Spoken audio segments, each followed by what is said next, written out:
Yeah,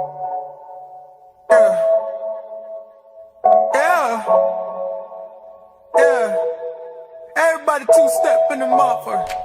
Tom Torero, Back from the Dead, podcast 68, Threesomes and Moresomes. We'll come on to that in a second.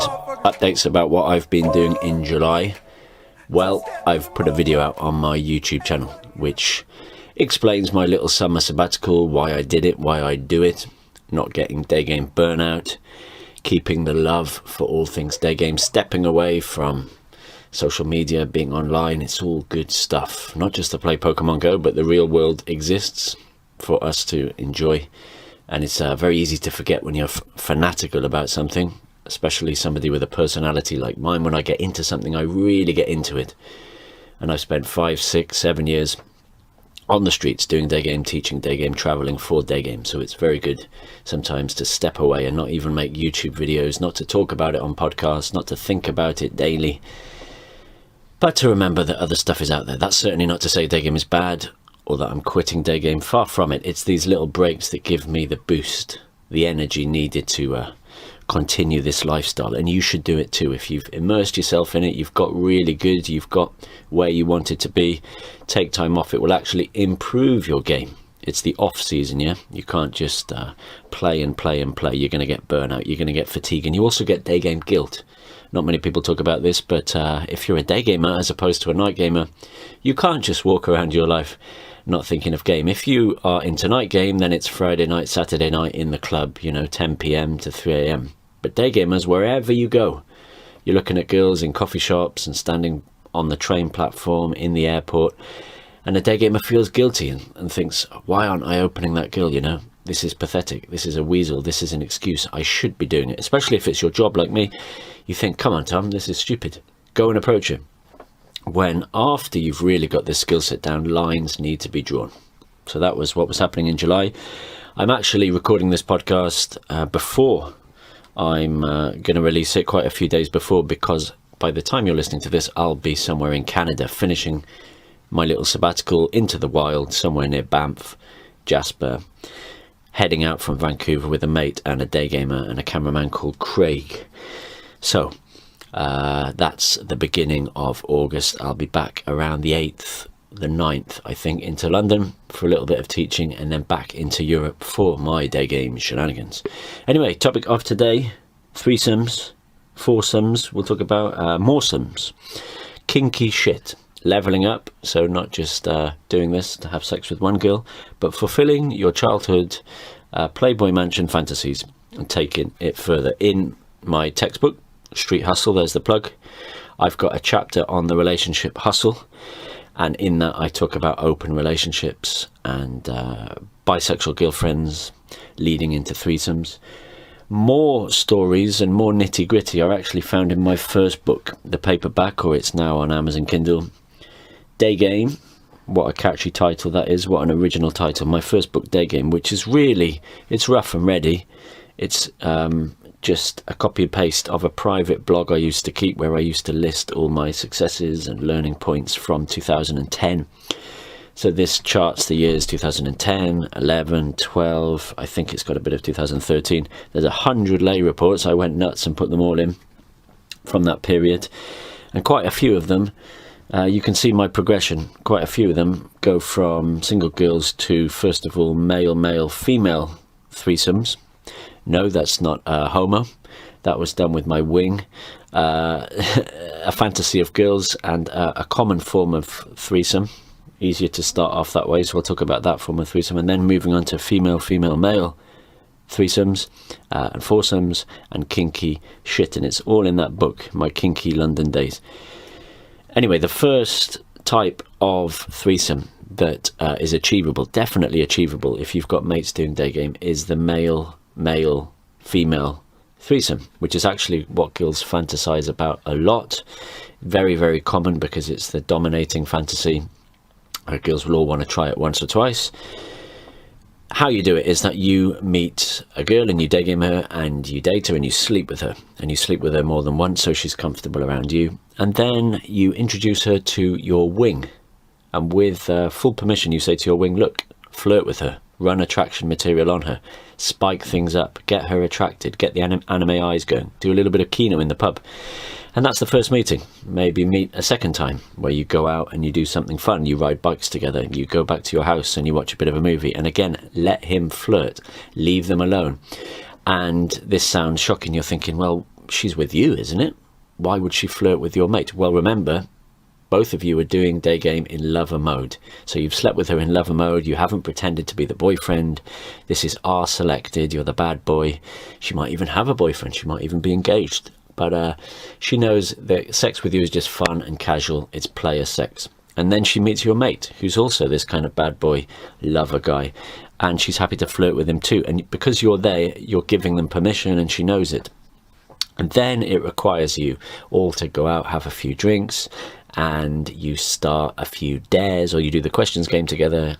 And in front of you, you tell your girl to kiss your friend. Many girls will do this. Again, it's you leading. They like the authority fantasy. You go back to yours, you put on a movie, you smoke shisha, you play guitar, whatever. And first of all, the trick is for you to start having sex with that girl, and your wing, your mate, is kind of around the house. And then he comes in, and in the middle of you and the girl having sex, your mate takes off his clothes and does whatever all of you want to do. Now that sounds gay, that sounds really gay, you have to see your mate naked. Well, that's right. Whenever you go swimming with your mate, or you're getting changed to play some sports, there's a load of blokes naked. Is that gay? Does that make you feel weird? No. It's something you just have to get over. I guess you know your wing very well. I knew the wing in this book, Anthony, very, very well. It brings you closer together, not in that way. And it's just a laugh. Actually, you'll find all of you are smirking, laughing. The girl finds it quite funny. You and your mate find it quite funny. Sometimes it's difficult to get it up when you know somebody's watching you for the first time. You can have some sympathy with porn stars. So it requires just to get over that mental barrier. But once you've done it, no body parts should be touching between you and your mate. You can work out the sexual dynamics, but the girl absolutely loves it. And yeah, then in future occasions, she might go off and just sleep with him. But the payback is that he will give you a girl to sleep with, one of his regulars. You can have threesomes together. So in the book, it starts off, if you've got the book in front of you, it's page 160, with me introducing my wing Anthony to a Polish girl that I'd already slept with in East Acton in London. And that was our first memorable male-male female threesome. And then after that, he introduced me to one of his girls that he was seeing. She had a boyfriend. She was studying at a top London university. She was very cute. And the same model worked again. So we both of us slept with her. Then, let's see, other male-male female threesomes with a Romanian girl. She was one of mine. Again, the same wing. Another one of mine when I was living in the Marble Arch Day Game house, a Hungarian girl I was sleeping with, a Hungarian stripper. I slept with her with John Matrix. You might remember good old Matrix. And see how generous I am giving all these girls to wings. A Portuguese girl I slept with Dave Diggler, again in the Marble Arch house. Now on to female-male threesome. So you and two girls. Requires a little bit more balls, little bit more leadership, you taking control. You just got to go for it, because it sounds awkward. It is slightly awkward. The girls are going to laugh. They're going to feel uncomfortable in that who's taking the lead, what's this all for, especially if it's a girl you're seeing and you're introducing her to a girl who's new. She wants to feel like, okay, she's a little bit more special than that new girl. The new girl is the kind of toy amongst you. So let's talk about female, male. How do you find two girls? Well, the pickup dream is to walk around, meet two Swedish sisters, take them home and bang them both. But I don't know a day gamer who's done that, met two girls at the same moment from cold approach, taken them home and slept with them. Far more common. All the threesomes I've had like that, and that my wings and day game friends have had, has been you sleeping regularly with a girl, again in lover mode, and finding out that she's a little bit kinky, that in the past she's had a girlfriend, slept with a girl, or kissed a girl, or thought about a girl. And then at the same time, you day gaming and sleeping with another girl, who you also find out is a little bit kinky or wants to try. The amazing thing is that about 2/3 of girls, science reckons, want to give it a go. Doesn't mean they're bisexual, certainly doesn't mean they're lesbian, but girls are far more open. Their sexuality is fluid. They want to try it. The female body is a beautiful thing. Looks nice, tastes nice, feels nice. They want to try it. And certainly with their guy, they want to try it because it's a turn on. Like I said, the third person is a kind of a toy. It's a kind of a enriching of the fantasy. So you have to introduce those two girls, a bit like with you and your wing and the single girl.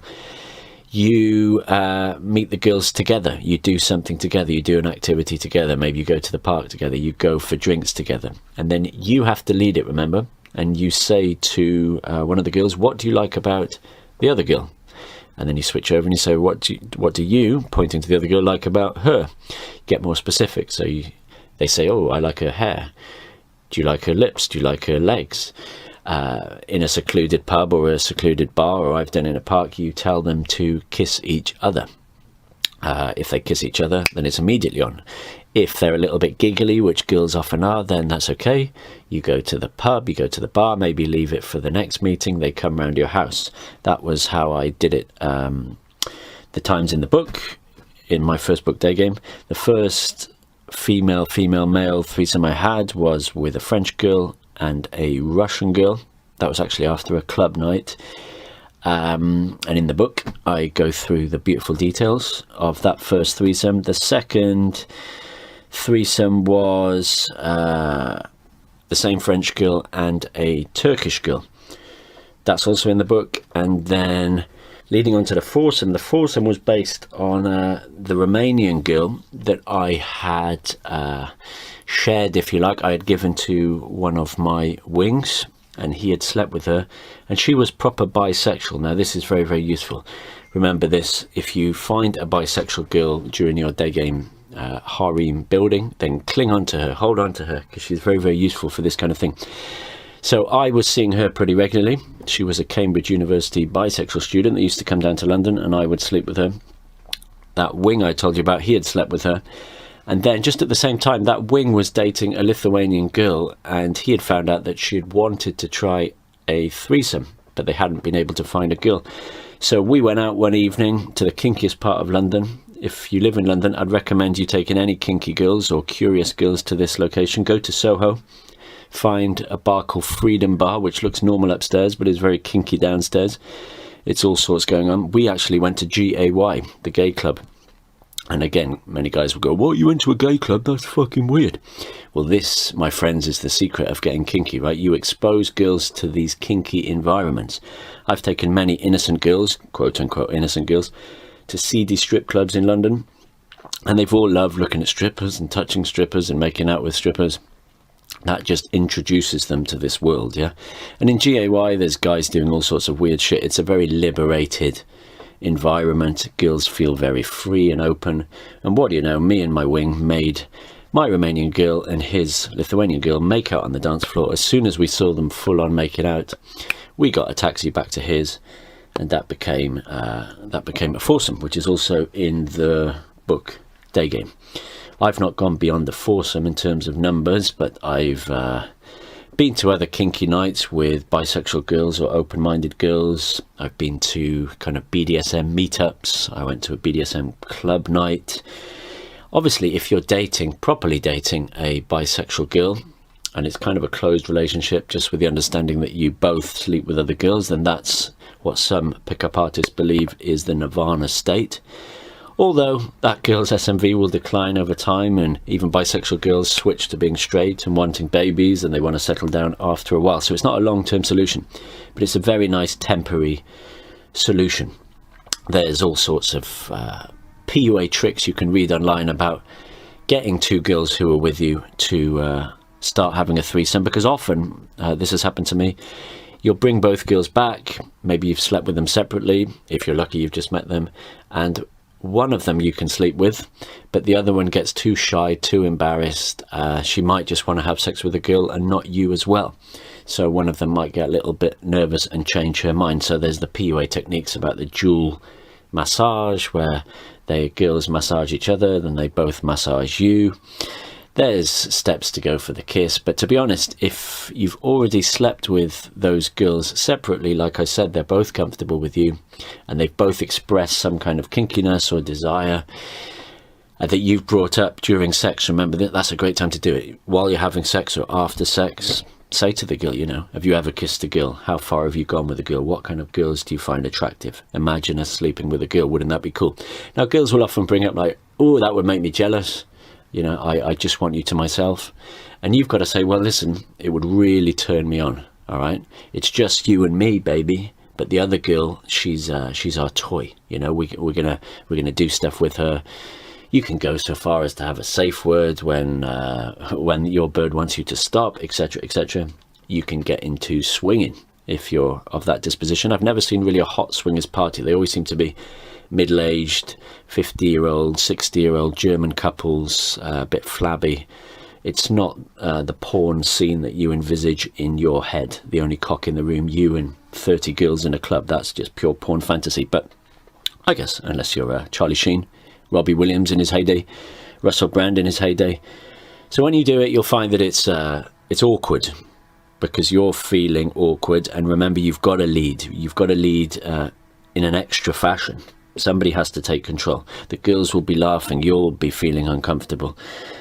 So work up to it. Like I said, start with you and your wing having a bit of fun. Even if you both make out with the same girl, that's a story in the Day Game book. When my wing and I, my original wing, Anthony and I, decided we were both going to day game a girl from the street, take her on an instant date together, take her to a park and make out with her. That was the aim, and that's what we did. And then you work up to the male female threesome, then you work out to the female you threesome, and then try and combine you and your regular girl with your wing and his regular girl, hanging out, having a party, getting a bit drunk, getting the girls to do stuff together, and then switching partners. And then after that, I've not done it as much as I've been traveling, because you need regular girls really for it to be easy. I did it once in Manila in the Philippines, but again, Asian game, how much game was needed. Both girls were very into it. I've often as gifts given girls that I've been seeing to flatmates, and they've given girls that they've been seeing back to me. That's a great way if you're into notches. I remember a Chinese girl in the Marble Arch house, in the Day Game house in London. I was seeing her, and then halfway through having sex, because I knew my mate liked her, I just said, oh, what do you think of my mate? Do you find him attractive? And she said, yep. I said, would you sleep with him? And she said, yep. And I just opened the door, called him. He went in and I shut the door, and she came out actually a minute later with a kind of a disturbed look on her face, and I thought, oh no, what's he done? It's too far, too fast. And she just said, look, so-and-so's in the room. Is it okay if I have sex with him? Proper blunt like that. And I went, yep.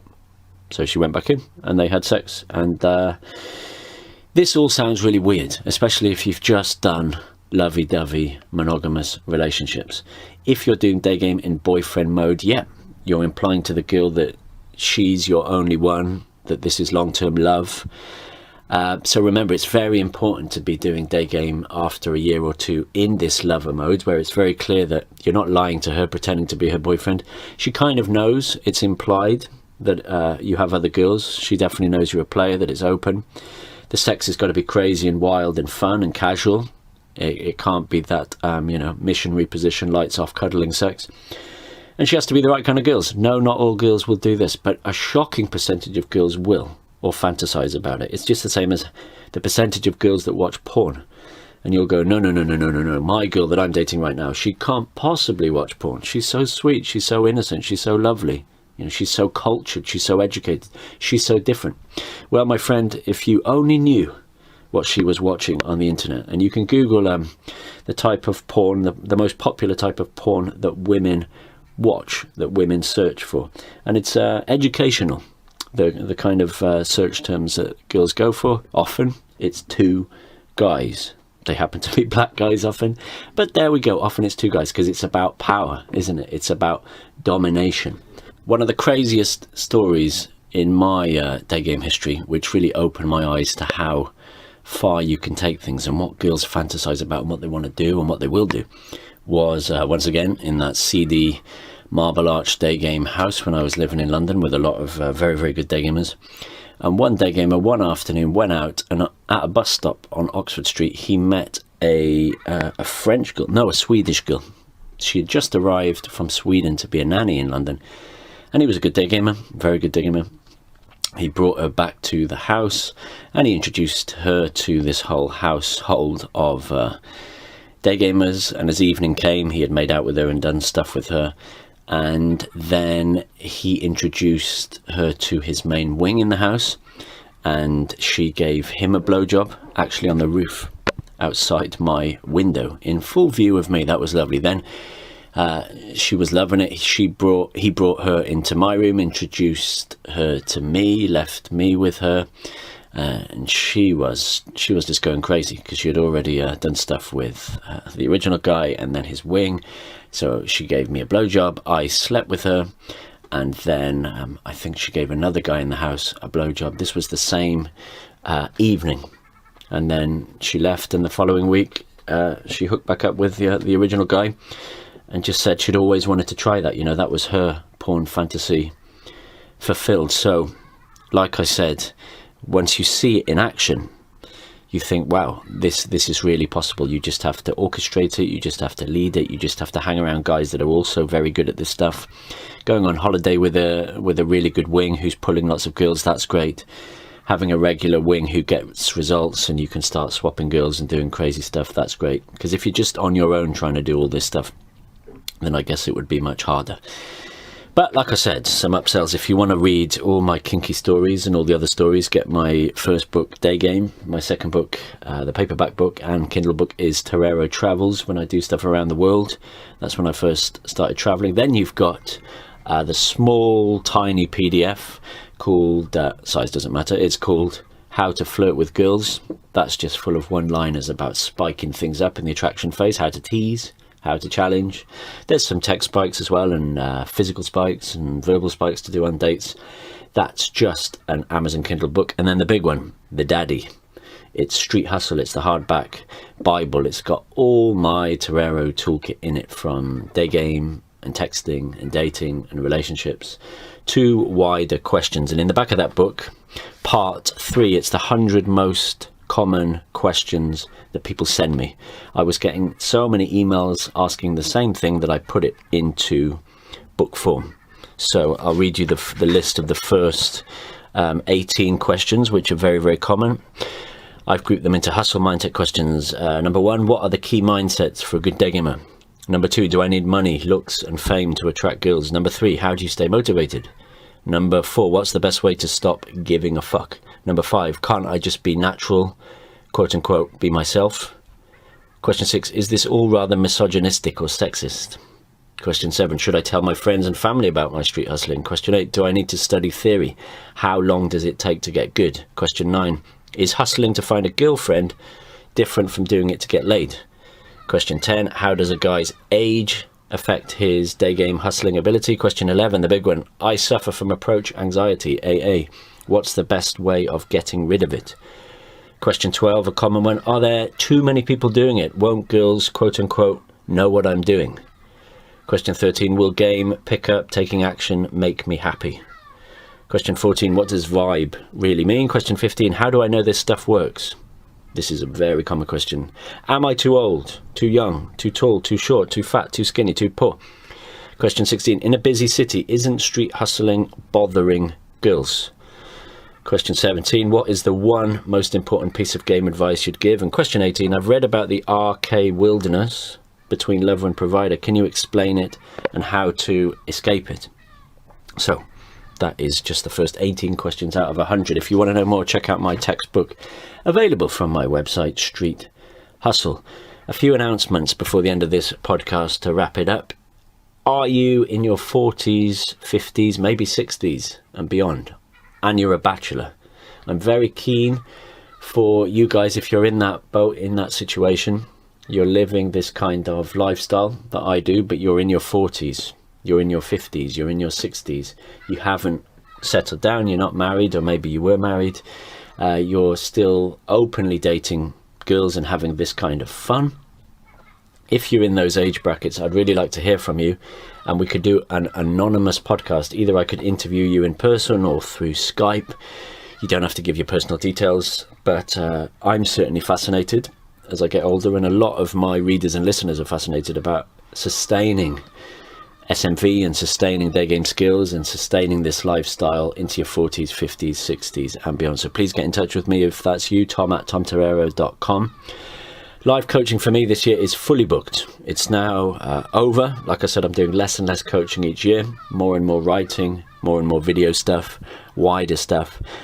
I've had my time at the coalface. I've taught hundreds of boot camps, thousands of students, loads and loads of one-on-ones. I've taught the London daygame model over and over and over again since 2010. So now, two very good daygamers, wings, friends, Daniel and Craig, they are going to take a lot of the coaching on for me in the UK and Europe. So if you want discounted, obviously, one-day sessions, you want some residentials in the UK or in Europe, get in touch with me, the same email, and we can book something with Daniel or Craig.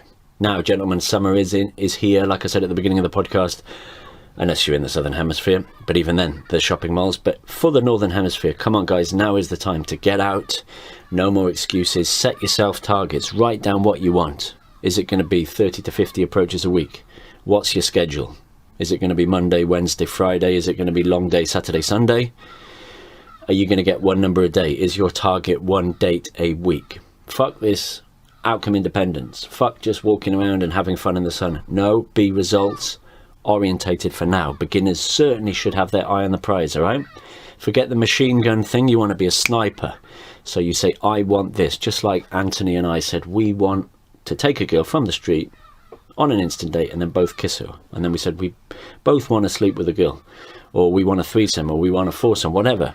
Identify it, because if you don't have that, how can you work towards it? And that's how the male brain works. So maybe now is the time to try a different city. Go on a 3-day long weekend Euro jaunt, all right? Or if you're in the USA, go to New York City. Go to a massive city. Try burning your boats. So that's leave your phone at home, all right? Remember that from Street Hustle? No numbers. You just see how far you're going to go. So instant date plus bar, instant date plus bar, bounce to your house. Go for it. You're never going to see that girl again. See how far you can take it. Go for the same day lay. That's called burning your boats. Have these missions. Now is the time to do it, because when winter is upon you, there's so many more excuses. You know, you're going to say it's too dark, you're going to say it's too cold, you're going to say you're busy with university, you're just not going to be in the mood. So, come on, gentlemen, I'm blasting it in August and September and October, making use of this weather. September's when the university students come back, remember, so hallelujah, get ready for that. And let's go for it. We're back on the horse. Podcast 69 will be with Craig. Probably we'll record it somewhere in our wilderness expedition, so look out for that next week. But until then, cheers for listening. Thanks for all your support and your patience with my hiatus. Speak to you soon. Ta-da.